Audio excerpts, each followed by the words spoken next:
My name is Mark, and what happened to me last fall on Deadfall Loop is the reason I do not hike alone anymore. I live in Colorado, and I used to spend most weekends on trails. It was how I dealt with stress. Headphones off, phone in airplane mode, just trees and dirt and the sound of my own breathing.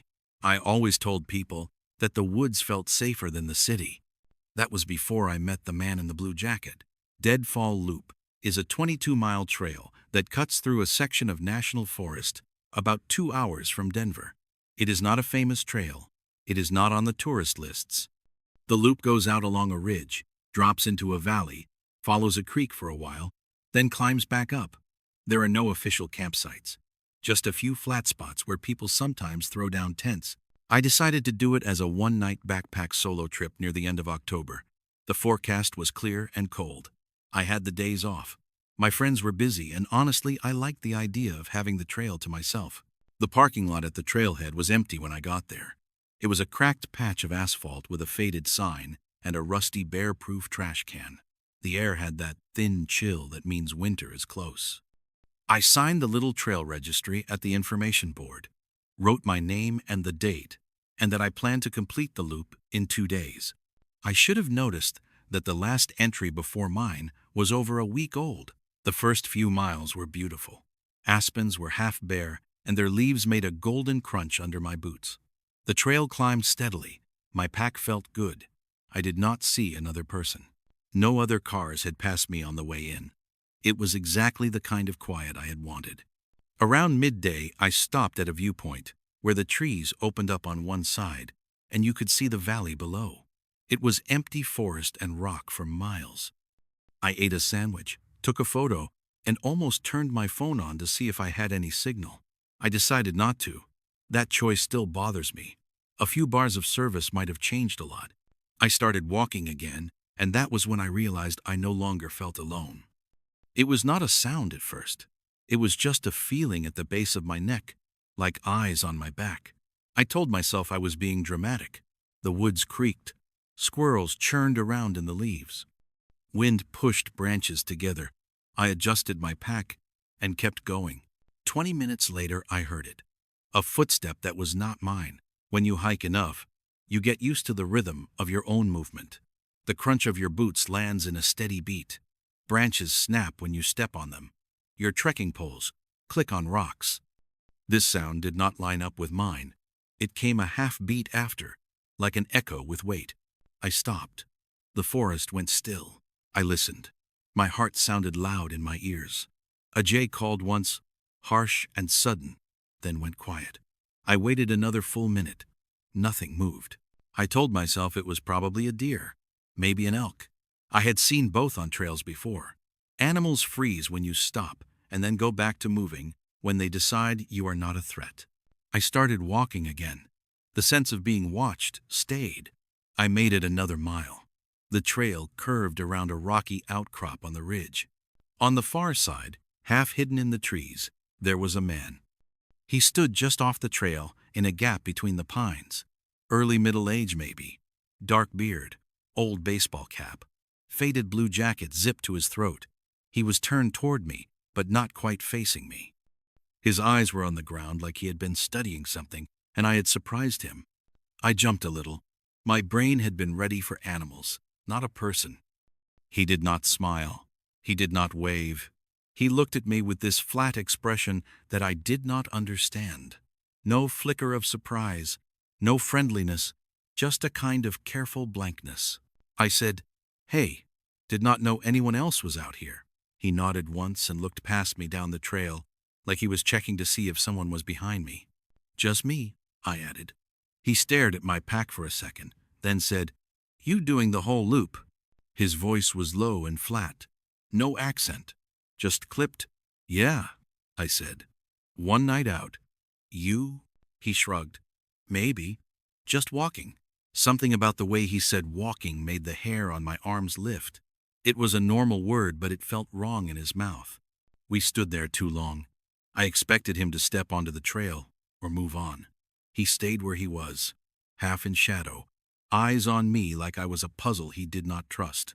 "Well," I said, "guess I will see you around."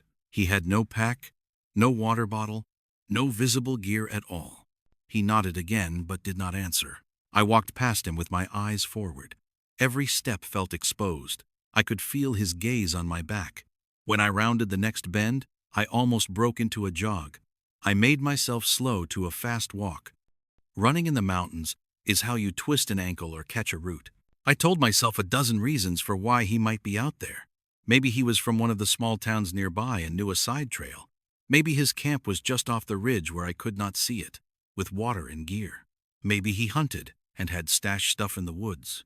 I did not like any of those explanations. 2 miles later, I stopped to drink water and forced a laugh out of myself. I was being paranoid. The guy had been weird, but not illegal. Weird people hike too. I rounded another switchback and my stomach turned to ice. In the soft dirt at the side of the trail, there were fresh boot prints. Not mine, larger, deeper. They came up from the slope, cut across the trail, and vanished down the other side. The tread looked similar to the man's boots. He had cut the trail somewhere ahead of me. I checked my watch and saw it was already past 3. The sun drops early in the mountains in October. I had planned to reach a flat area near the creek, on the far side of the loop before dark. Now I wondered if I should pitch my tent early instead. But stopping meant possibly camping near this guy. Pressing on meant heading into a valley where I was less visible. I kept going. On the downhill side of the loop, the trees grew closer and the air got colder. The long views vanished. The trail narrowed. Fallen logs forced me to climb over or detour around them. Every time I swung my leg over a trunk, I felt exposed, like something could be waiting on the other side. By late afternoon, I reached the creek. The water was low and fast, running over rocks the color of old bones. The flat area I had aimed for was on the near side. There was a fire ring of stones and a couple of logs for sitting. Someone had obviously camped there before. I stood in the middle of that clearing and turned slowly. No sign of anyone else. No bright-colored tents. No smoke. Just trees and the sound of water. I waited for a while, half expecting the man in the blue jacket to step out from behind a trunk. He did not. Eventually, I convinced myself I had left him somewhere behind on the ridge. I set my tent up near the fire ring. The sky turned pink through the branches. I filtered water, cooked instant noodles, and forced myself to relax. I even started to feel a little stupid for how nervous I had been. It was fully dark by the time I crawled into my sleeping bag. The temperature dropped fast. I could see my breath inside the tent. I listened to the creek and the occasional pop of cooling rocks. I dozed off. Sometime deep in the night, a light woke me. It flickered across the tent wall, faint but real. A moving glow, like someone walking with a headlamp. My first thought was that another hiker must have come in late and was looking for the camp area. I waited for a voice, someone calling out. Nothing came. The light moved around the tent once, slow and careful, like whoever held it was tracing the shape of my shelter. It stopped at the side where my head was. I held my breath. The glow pooled there. I could see the shadow of my own face faintly on the fabric. "Who is there?" I called out. My voice cracked in the cold air. The light vanished instantly. I fumbled for my flashlight and unzipped the tent. The night slammed into me like something physical. The air was so cold it burned my throat. I swept the beam in a circle. Trees, rocks, the empty fire ring. No person. I thought I saw movement just beyond the edge of my light, a hint of dark fabric between trunks. I pointed my beam that way and saw nothing. I called out again. "Hello? Anyone there?" Only the creek answered. I climbed out of the tent and turned in a slow circle. The ground around camp was a mix of dirt and leaves. No clear footprints. The beam of my flashlight caught the trail on the other side of the creek that led toward the climb out of the valley. I stood there shivering in my base layers and told myself I was not going to spend the rest of the night panicking outside my tent. Whoever it was, they had walked on without saying anything. Maybe they did not want to bother me. Maybe they had seen my tent and decided to camp farther up. I went back inside. I zipped the door and lay there listening so hard my ears hurt. After a while, I must have fallen asleep. I woke up to the sound of something breathing. It took a second to realize the noise was not mine. It was outside the tent, close, slow and steady, not sniffing like an animal, human. Every muscle in my body went rigid. My hand slid toward my knife, a small folding one tucked by the sleeping bag. It felt tiny and stupid against the idea of another person. The breathing moved around the tent. I heard a knee or hand press into the ground. The fabric indented an inch near my feet. I whispered, "I have a weapon." I did not know why I said it. It came out thin and shaky. The pressure on the fabric disappeared. The breathing stopped. A long silence stretched. Then I heard footsteps moving away. Soft, measured, not running, just walking back toward the trees. I lay there until the sky lightened. When I finally unzipped the tent and stepped out, the cold hit my face like a slap. The clearing looked the same. Fire ring, logs, my footprints, nothing else obvious. Then I saw the line. In the dirt, about 2 feet from my tent, there was a neat row of small stones. 12 of them, each one about the size of a thumb. They formed a straight line pointing toward the trail that led deeper into the woods instead of back toward the trailhead. I had not put them there. I checked the trail in both directions. No one in sight. No recent boot prints I could swear were not mine. Something about that line of rocks made me feel less like I had been randomly stumbled on and more like I was being instructed or tested. I kicked the stones away and packed my gear in record time. I decided to cut the trip short and head back the way I had come. The idea of continuing the loop and moving closer to whoever was out there made my skin crawl. The climb out of the valley was steep and rough. The sun did not reach the trail for the first couple of hours. My breath came out in clouds. My legs burned. I kept looking over my shoulder. Halfway up there was a narrow switchback with a big deadfall tree leaning over the path. I had to duck under it. On the other side, in the patch of dirt almost under the trunk, someone had scratched a word with the toe of a boot. Stay. The letters were crude but clear, fresh. I could still see where the dirt had crumbled at the edges. My heart jumped into my throat. I looked around wildly. The trees stared back, indifferent and quiet. I could not see anyone, but the sense of eyes on me returned so strong, it made me dizzy. I stepped on the word deliberately, grinding the letters out, and kept climbing. By early afternoon, I reached the ridge where I had first seen the man in the blue jacket. The air was clearer up there, the views wide. For a moment, I felt better. If someone tried to approach me, I would see them coming. I rounded the bend where I had spoken to him and saw something that nearly stopped my heart. On a low branch at eye level, a blue jacket hung open. It was the same faded color, same style. The sleeves stirred slightly in the wind. The zipper was half broken. There was no one inside it. Pinned to the collar with a small rusted safety pin was the paper sheet from the trail registry. It had my name on it. My entry had been torn from the book at the trailhead and stuck there, flapping slightly against the fabric. My name and the date. Mark Turner, 2 days, completing loop. I stared at that paper and felt the forest tilt around me. Someone had gone back to the registry after I signed it, or maybe they had been there after I left the lot. Either way, they had taken my information and carried it into the woods. I whipped my head back toward the way I had come. Trees, rocks, no movement. I did not bother taking the paper down. I did not touch the jacket. I bolted. The last 5 miles to the trailhead were a blur. I walked as fast as I could without breaking into a run. Every time the path curved and closed me in, I imagined someone stepping out ahead of me. Every time I heard a branch crack, my heart kicked. When I finally saw the faded sign near the parking lot, I almost cried. There was another car there now. An old green sedan with a dented bumper. It had not been there when I arrived the previous morning. My own car looked untouched. I unlocked it, tossed my pack in, and sank into the driver's seat. My hands shook so badly I had trouble getting the key into the ignition. Before I started the engine, I forced myself to look at the other car. It was empty. A few fast food bags on the passenger seat, scratches along the side, no blue jacket in the windows.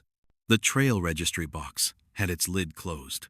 I walked over with my keys between my fingers like a pathetic set of claws and opened it. The book lay inside. The torn stub where my name had been was still visible. A new entry had been added underneath, in small, tight letters. It said, "Tried to talk to him at Ridge. Watched him at camp. He did not listen." No name under it. No date. I slammed the box shut so hard dust puffed out. I drove into town and went straight to the ranger station. The ranger on duty listened to my story with a neutral expression. When I told him about the man in the blue jacket and the jacket with my registry page, his face tightened. He said there had been complaints in the past about a man who lived in the woods off the loop. Nothing concrete, no assaults, just unnerving encounters, people feeling watched. Someone walking around camps at night. They had never found his camp. The forest was big, and he knew it better than they did. He asked if I wanted to file a formal report. I did. My hands still shook while I wrote. He said they would send someone to check the trail and the registry box. Few weeks later, I got a call. They had found the blue jacket on the branch and taken it. The registry page was gone by then. They had not found the man. They did find a rough shelter down a ravine a couple miles off the loop, fire pit, old cans, a notebook with pages ripped out. Whoever had been living there was gone. I still hike sometimes, but never alone. Never on trails without other people. I do not sign my full name in registries anymore, just my initials. I know it would not really stop someone determined, but it makes me feel a little less exposed. When people talk about the peace of deep woods and getting away from it all, I keep my mouth shut. I remember the sound of breathing inches from my tent wall. I remember the line of stones, the words scratched in dirt, the paper with my name pinned to that hanging jacket. And I remember the blank way the man in the trees looked at me the first time, like I was not a person at all, just another thing on the trail that he could follow as long as he wanted.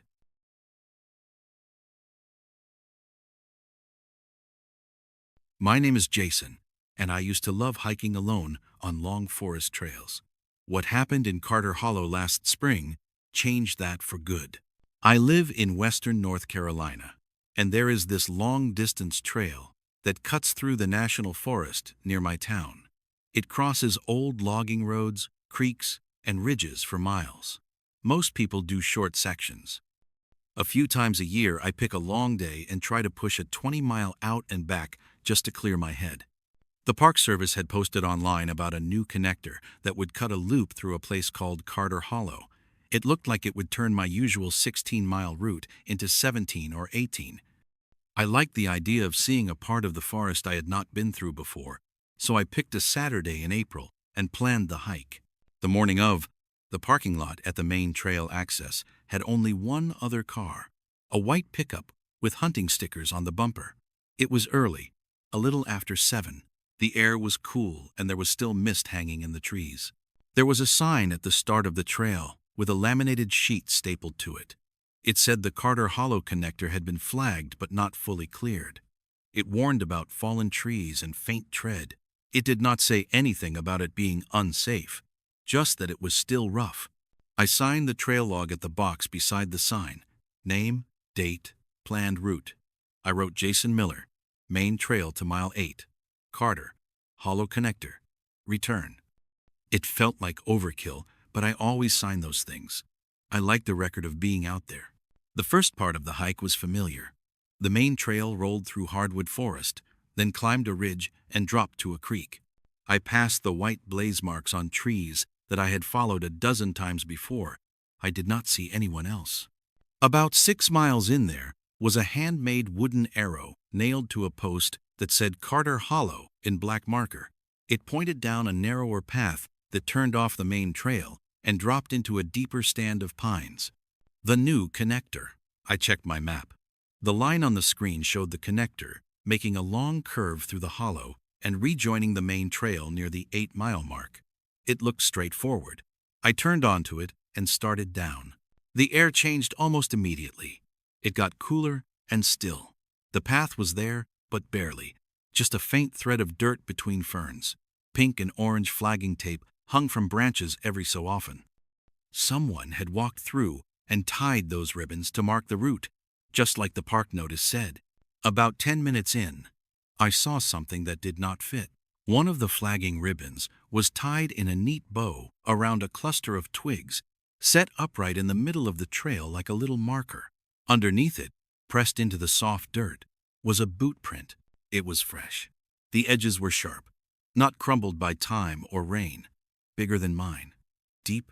I looked around automatically, expecting to see someone ahead on the trail. I saw nothing but trees and shadows. The woods were quiet. A little voice in my head said, "You knew there was a truck at the trail lot." I told myself someone else was out here working on the connector or scouting it. I stepped around the twig marker and kept going. The hollow narrowed. Steep slopes climbed on either side of the trail. The trees leaned in. The sense of being in a long green tunnel got stronger. The flagging tape hung at regular intervals, and I checked for it every dozen steps, picking it out against the browns and greens of bark and leaves. About half a mile in, I noticed something off. Some of the ribbons were a brighter color, newer. The older ones were faded, light pink and dull orange. The newer ones were brilliant red, tied with tight little square knots instead of simple overhand ties. The new ones also sat closer together, like someone had gone through after the first crew and added more flags. A ranger, maybe, or a contractor. I told myself that and tried to ignore the feeling creeping up my back. There was a deadfall tree across the trail ahead, chest high, too big to step over. I had to swing a leg up and sit on it first, then slide down the other side. On the far side in the dirt was another boot print, just like the first one. Fresh, deep. I looked up the slope toward the hollow wall, then down the slope toward the creek that ran somewhere below. No movement, no sound, except a distant trickle of water. The air felt heavy. I walked another 100 yards. Then I saw the first pile. It was right beside the trail, on a flat rock the size of a coffee table. At first I thought it was just debris. Then my mind sorted it. A collection of small things, arranged carefully. A torn corner of a snack wrapper, folded into a tight square. A blue plastic bottle cap, set on top. A strip of shoelace. A clump of hair stuck to a twig with dried mud, all placed in a neat little pattern. I knew for sure none of that had been there 2 weeks earlier when the ranger had taken the photo for the trail update online. The rock had been bare in that picture. Someone had made this since then. I stared at it longer than I should have. It looked wrong. Personal. Like a message I could not read. I told myself to stop being dramatic and keep moving. It was just trash someone had put in one place. I focused on the red ribbons. They were spaced every 20 or 30 feet now, like breadcrumbs. After a while, I noticed that some of the ribbons were tied in pairs, 2 on one branch instead of one. The pairs made a faint zigzag, pointing not straight ahead, but off to the right. The original older ribbons led straight. I stopped. I looked from one to the other. I checked my map again. The map showed one line, the trail. It did not show every twist and turn, just a general arc. The right side of the hollow looked steeper, darker, thicker brush. I stood there in the silence, trying to decide which set of markers to follow.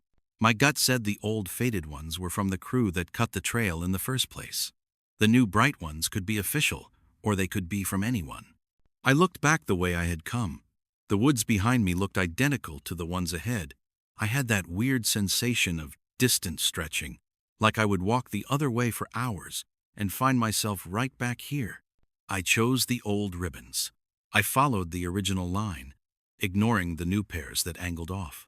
After a minute, maybe 2, the red ribbons vanished altogether, and only the faded ones remained. The trail dropped sharply toward the creek. I could hear water more clearly now. I moved slower, testing each step so I would not slip on loose leaves. Between 2 trees on the right, something caught my eye. A figure. I jerked my head that way, and for a second I could have sworn I saw a man standing about 30 yards off the trail. Dark shirt or jacket, pale face, still as a stump. Then he was gone. I do not know if he stepped behind a tree, or if my brain misread the shapes of trunks and branches, but my heart kicked hard enough that I grabbed a sapling to steady myself. "Hello!" I called out, my voice sounding too loud in the hollow. No answer. I listened. Nothing. No snapped twig. No rustle. I almost called again, then shut my mouth. I could not shake the idea that if someone wanted me to know they were there, they would have already spoken. The silence felt chosen. I kept walking. The trail crossed the creek at a shallow, narrow section. Stones made a natural stepping path. On the far bank, the ground was muddy. There were more boot prints there. Several. Some facing toward me, some away, overlapping each other into a churned mess. The hair on my arms prickled. It looked like someone had paced there, back and forth across the same few feet. I stepped in one of the prints without meaning to, and felt my boot sink half an inch. The water there had a faint rainbow sheen, like oil. On the other side of the creek, the trail climbed again. The hollow opened slightly, but the trees still felt close. I checked my watch. It was nearly noon. I had plenty of daylight. 50 yards from the creek, there was another pile on a rock. This one was not random trash. It was items only a hiker would have. A cheap folding knife with a cracked plastic handle. A lighter that had run out of fuel, its wheel blackened. A rolled ankle brace with dried mud on it, all neatly lined up like a display. Beside them, pressed into the soft moss, was a single set of letters traced with a fingertip. J.M. My initials. I stared until the world seemed to tilt. I checked my pockets and pack. My knife was still clipped inside my shorts pocket. My lighter was in my hip belt. My ankle brace, the one from spraining my ankle last year, was at home in a closet. These were not things I had dropped. They were someone else's. Someone who wanted me to see my own initials in the moss and feel exactly the way I felt right then. Watched. My neck crawled. My scalp prickled under my hat. I said, "This is not funny." My voice came out softer than I intended. The woods did not answer. I picked up the knife, then dropped it again. The idea of putting anything from that little arrangement on my body made me feel sick. I backed away and nearly tripped over a root. The trail continued ahead, and I wanted nothing more than to reach the main trail again. I told myself the fastest way out was forward. Stay en route. Do not panic. I moved faster, but every crunch of my boots sounded too loud. Somewhere behind me, a stick snapped. Not the sharp crack of a dead branch falling. It sounded like something heavy had stepped right on it. Every instinct screamed at me not to look back. I looked anyway. There was nothing there. Just the narrow trail winding between trees, the creek behind, the emptiness of the hollow. I turned back around and nearly ran straight into a third pile. This one was right in the center of the trail, arranged with even more care. 3 stones, flat and gray, stacked one on top of the other. On top of the highest stone, a folded piece of paper held down with a short, clean stick. My registry page from the trail log. I recognized my own handwriting at the top. Jason Miller. Date. Route. The page had been torn cleanly from the spiral. The bottom half of the sheet had new writing in a cramped, shaky script. It said, "Main trail is far. Connector is mine. You do not belong down here." A smear of dirt, or maybe dried mud, marked the corner where a thumb had held it. My mouth went dry. My vision narrowed. Someone had followed me from the trailhead. They had seen my entry, torn it out, carried it into the hollow, and had enough time to get ahead of me to place it here. I scanned every direction. The slopes rose steep on either side. The trees were thick. The creek was behind. The only clear line was ahead and behind. I took the paper and stuffed it in my pocket without thinking. I pushed the stones aside with my boot, stomping hard like I was crushing spiders. I turned and went back toward the creek. Forward might have been the fastest route out, but the idea of walking toward whoever had declared the connector theirs felt like walking willingly into a trap. I moved as fast as I dared, half sliding down leaf-covered patches. My heartbeat thundered in my ears. I kept expecting to see a person step into the trail, that same dark shape I thought I had seen between trees earlier, but no one appeared. When I reached the creek crossing, the boot prints in the mud looked deeper, fuzzier at the edges like they had been stepped in again since I first saw them. Above me on the slope, a rock clattered. I jerked my head up and caught movement just at the edge of my vision, a figure ducking behind a tree. I could not make out details, just the flash of a dark jacket and the pale oval of a face. I did not call out this time. I sloshed through the creek, without bothering to pick my way along the stepping stones. Cold water filled my boots. I scrambled up the far bank and pushed hard up the trail. My legs burned.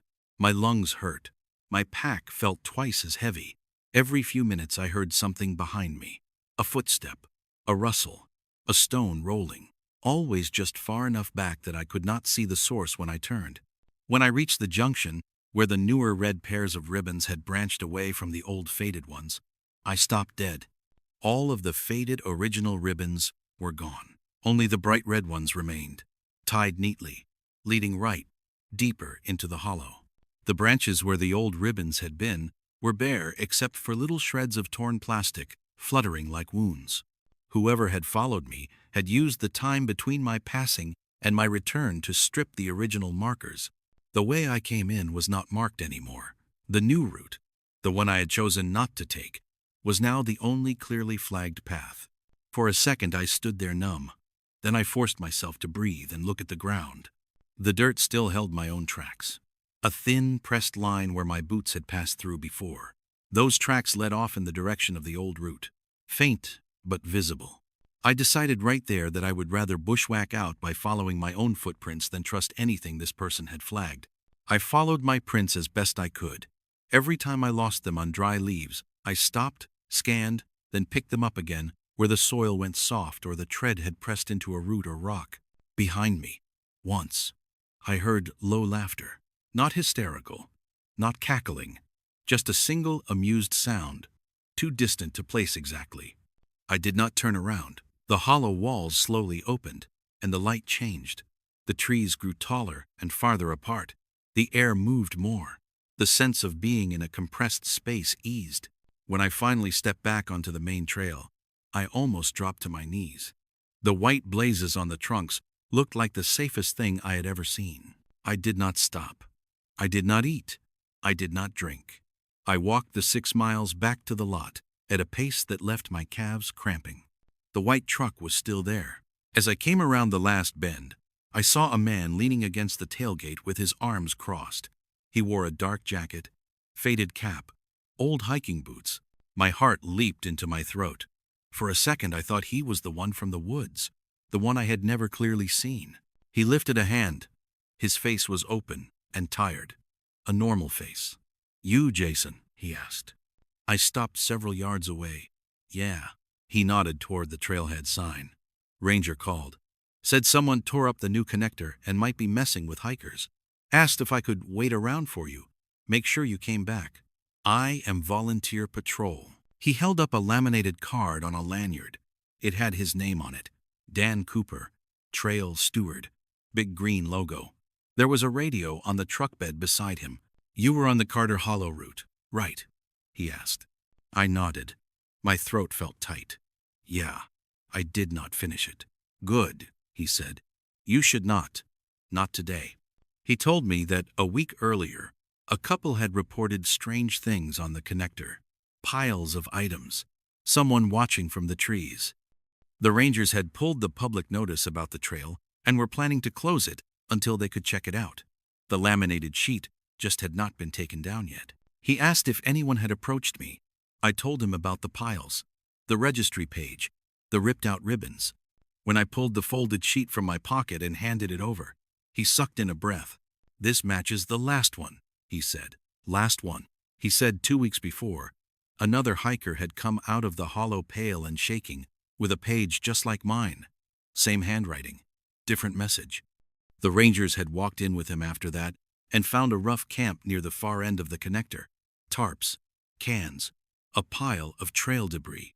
They never found the owner, just tracks that led in circles and vanished in rocky sections. Dan took my statement, then radioed the ranger. They told me I could go.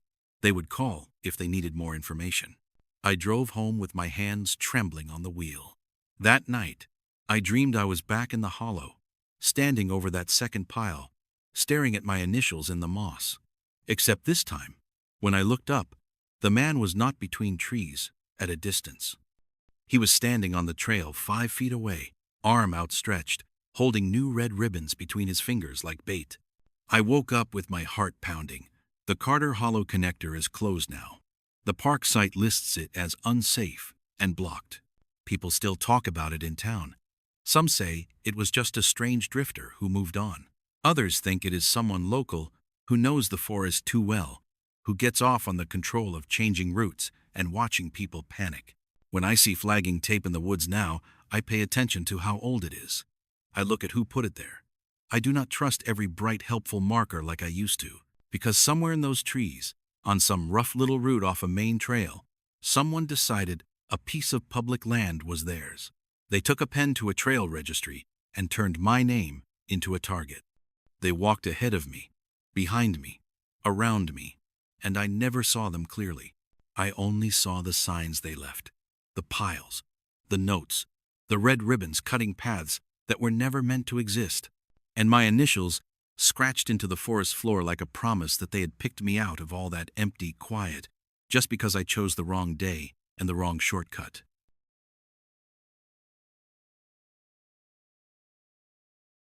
My name is Andrew, and I have been hiking since I was a kid. But what happened on Ridgepoint Trail 2 summers ago still keeps me awake some nights. Ridgepoint is one of the quieter routes in the Blue Ridge. It is not famous, not well maintained, and definitely not for beginners. There are places where the trail narrows to a few inches next to a steep drop, and there are sections packed so deep with rhododendron you feel like you are climbing through a tunnel. I had taken it twice before. Both times were tough, but beautiful. You get long views of the mountains, a fast creek crossing, and a few miles of solitude that feel like a reward all on their own. I always went with friends before. The third time, I decided to do it alone. It was early June. The weather was stable, no storms forecast. I left my apartment at 6 in the morning and pulled into the small parking turnout around 8. To my surprise, I was not the only one there. A dark gray sedan was parked crooked at the far end, covered in dust like it had been there overnight. The windows were fogged. The rear bumper was dented.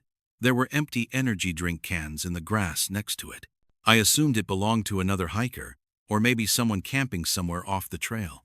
It looked like the kind of car a college kid might own. I did not think much about it until later. I signed the little registry, clipped to the metal box. Name, date, route. The last entry was from 2 days earlier. Someone named Luke. The note said solo overnight. Very vague. A lot of hikers wrote fast and sloppy, so I did not think twice. I started up the trail.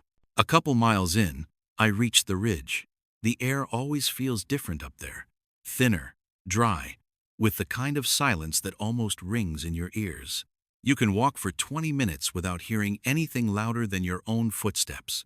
About a quarter of the way through, I passed a small flat clearing with an old stone fire ring.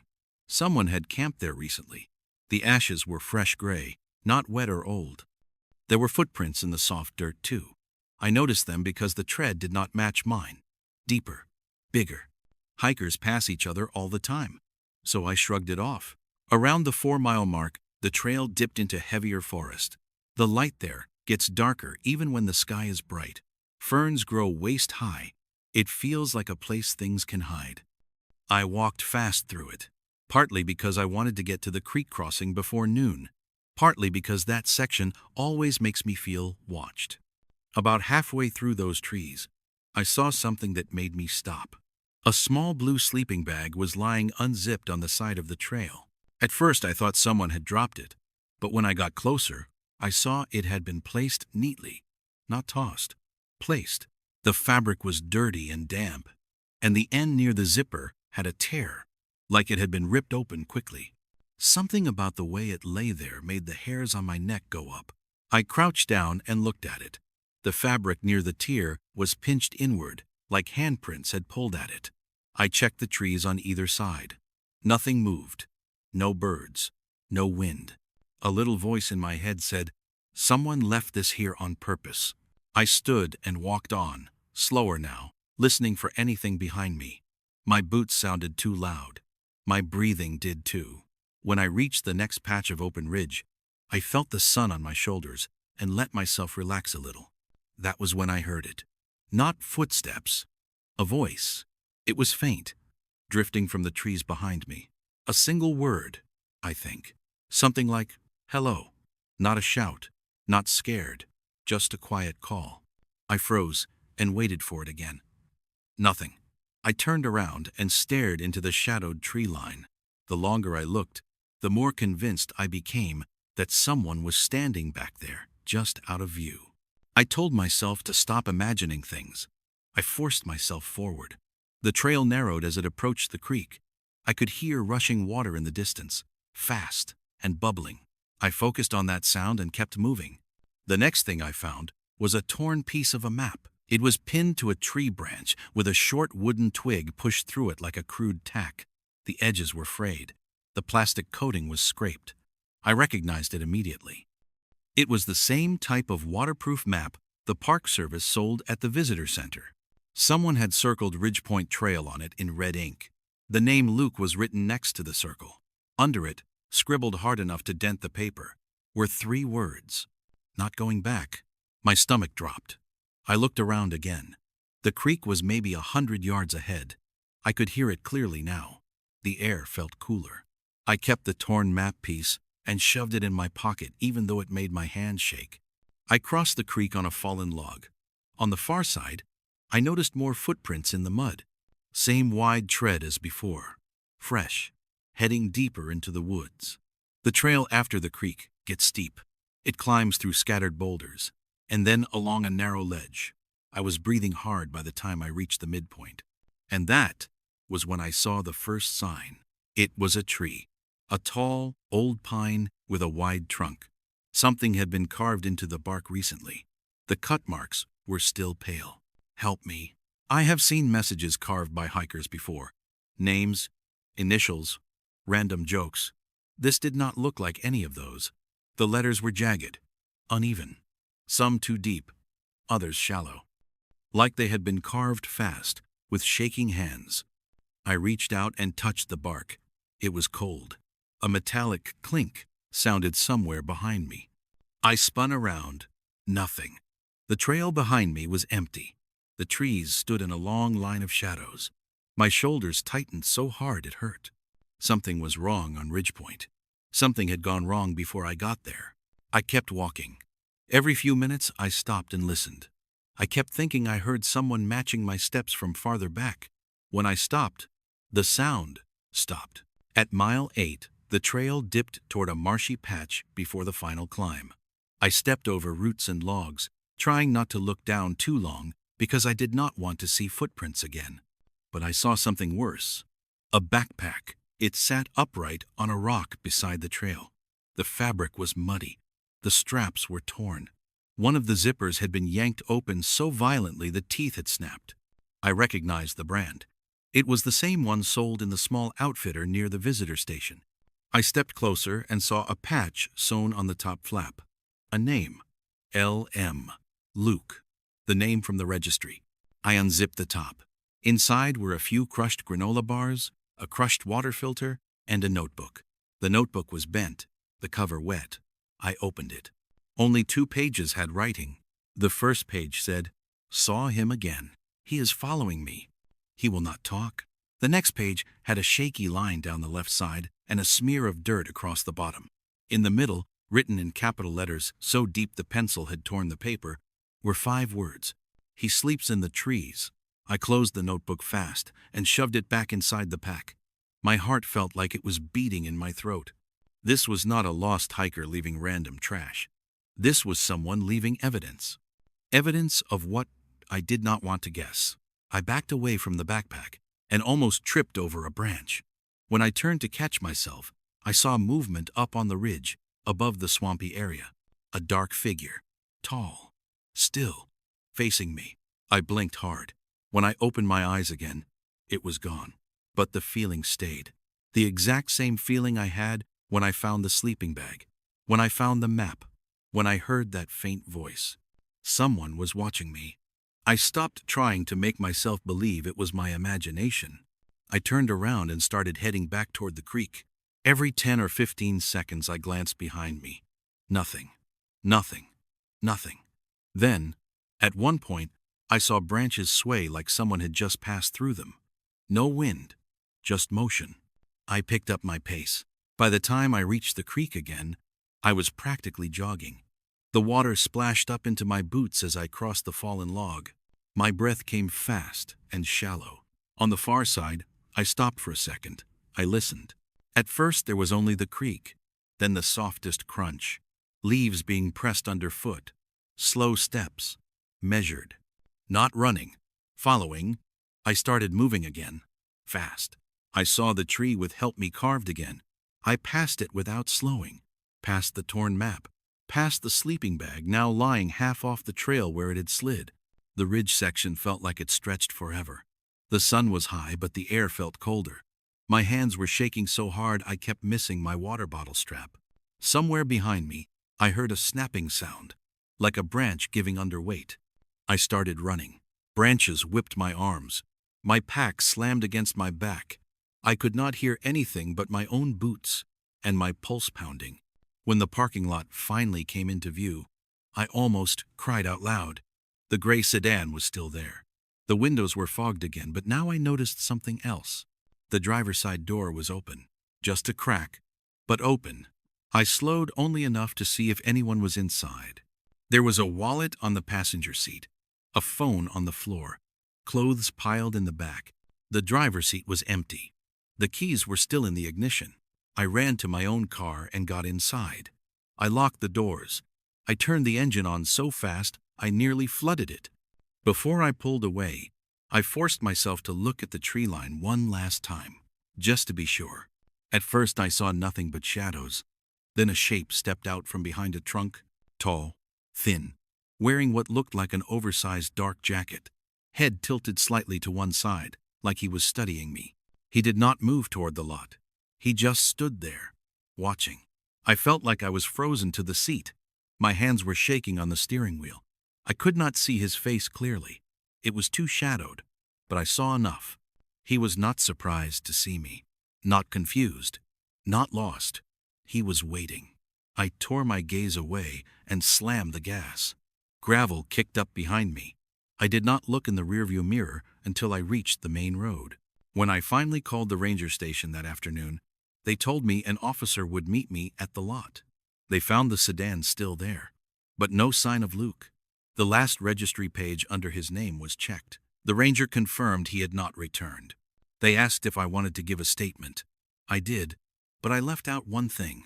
I did not tell them that the figure I saw on the ridge looked directly at me, like he already knew my name, like he had been watching the whole time, waiting for me to notice the signs he left behind, waiting to see if I would keep going deeper into Ridge Point the way Luke did, waiting for me to take one wrong turn and disappear into the trees the way others might have. I do not hike alone anymore, not even short trails, not even crowded ones, because the forest used to feel peaceful. But now, every time I hear a branch snap where it should not, I think of the notebook, the last words on that torn page.